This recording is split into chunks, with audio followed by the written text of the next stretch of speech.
টুটুল কই রে বাপ, জলদি কর, দেরি হয়ে যাইতেছে। আচ্ছা আব্বা, মাটির কলসে পানি ঠান্ডা থাকে? ওই যে সকাল সকাল আবার প্রশ্ন করা শুরু হয়েছে, যা কাজে যা। আয় বাপ বয়।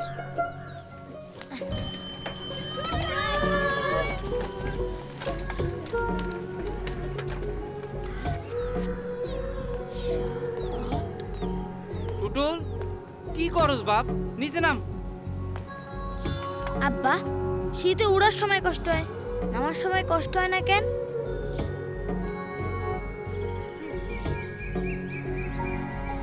ওই টুটুল, ওইখানে কি করস, এদিকে আয়। আচ্ছা আব্বা, গাছের পাতার রং সবুজ হয় কেন? জানি না, খালি প্রশ্ন করে। আমি কি স্কুলের মাস্টার নাকি? আব্বা, আমি স্কুলে যাম কবে? কি হয়েছে আজিজ মিয়া? আসসালামু আলাইকুম আপা। ওয়ালাইকুম আসসালাম। পোলাটা খালি প্রশ্ন করে, আমি কি অত জানি কোন? প্রশ্ন করলেই তো শিখবে, কিন্তু ও স্কুলে যায়নি কেন? আমার ব্যবসার অবস্থাটা ভালো না, ও লগে থাকলে আমার কাজে একটু সুবিধা হয়। কিন্তু আপনার উচিত ছেলেকে স্কুলে পাঠানো। আপনার পাশের বাড়ির আলম ভাইয়ের মেয়ে পড়াশোনা শিখে এখন কত ভালো আছে। টুটুলকে স্কুলে পাঠান। ও যদি পড়াশোনা শিখে মানুষের মতো মানুষ হয়, সেটা তো আপনাদের জন্যই গর্বের, তাই না? এইভাবে তো ভাবি নাই আপা।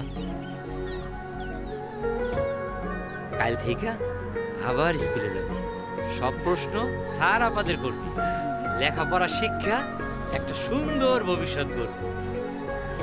লেখাপড়া আপনার সন্তানকে নতুন বিষয় সম্পর্কে জানতে অনুপ্রেরণা যোগায়। তাই সন্তানকে নিয়মিত স্কুলে পাঠিয়ে তার অপার সম্ভাবনার দুয়ার খুলে দিন।